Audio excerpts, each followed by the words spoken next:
kaffaltan tuqumi galaana kanatu gargar ta'uu didee sagantichi ammas ittuma jira.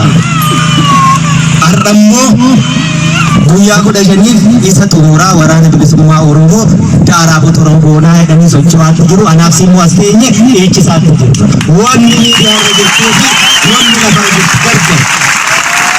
Insan mamnu himfudannu hindumanna malee gaafa dhumanni immoo dacheen kun ona lafa onaarraa immoo waan barbaadan dalaguu danda'u. Hanga uummanni Oromoo dachee kanarra jiru garuu qabsoon bilisummaa Oromoo hin booji'amtu, harka hin laattu, hin jilbeenfattu, ni injifatti.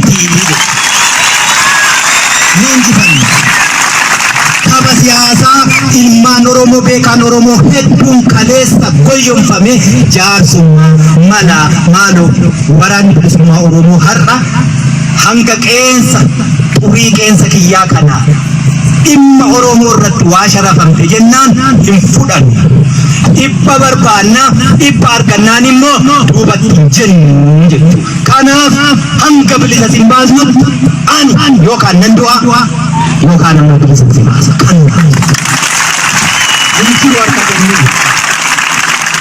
Xiqqaa guddisaa Oromoon aadaa ishee kana kanaan beekamti. Kun yoo walitti dhufe gabrummaan nurraan bultu. Abbootiin keenya kaleessa qabsoon bilisummaa Oromoo qawwee kaasuu miti. Oromoo wal ta'ee afaan tokko dubbatee walii galee tabbaba'ee irraan gadee fincaa'ee ennaan lolaa fincaan isaatu galaana ta'ee diina fuudhee deemaa jedha. Loluuyyuu hin barbaachisu beekii harka wal qabannee walii galle. Woboo qabdu har'a. Woboon irraa woboo kaleessaa irraa adda.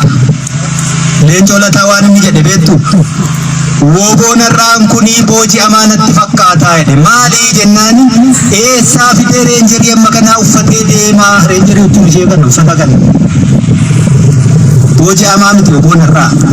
Uummata galaana kana keessa dhaabbata dachee taadhii badhaatuu lalistuu kanarra jira. Sammuu ittiin itti fayyadamu qaba.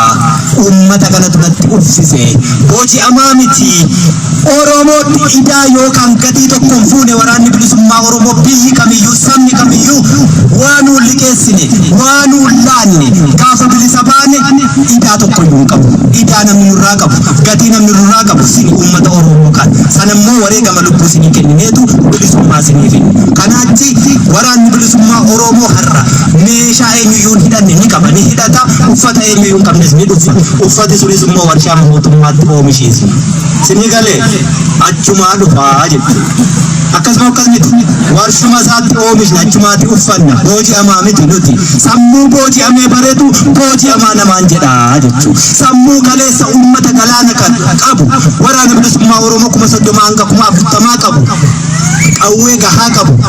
Waraana bilisummaa Oromoo mana ga'u kana qawwee irraa hiiksisee ummanni miileena sadiin boojii sammuu sanatu jiraarrayyuu dhaloonni irraa garuu sanaaf hin jiru. Goleen Oromiyaa hundi waraana bilisummaa Oromooti qaba. Gatiin nurra jiru miti.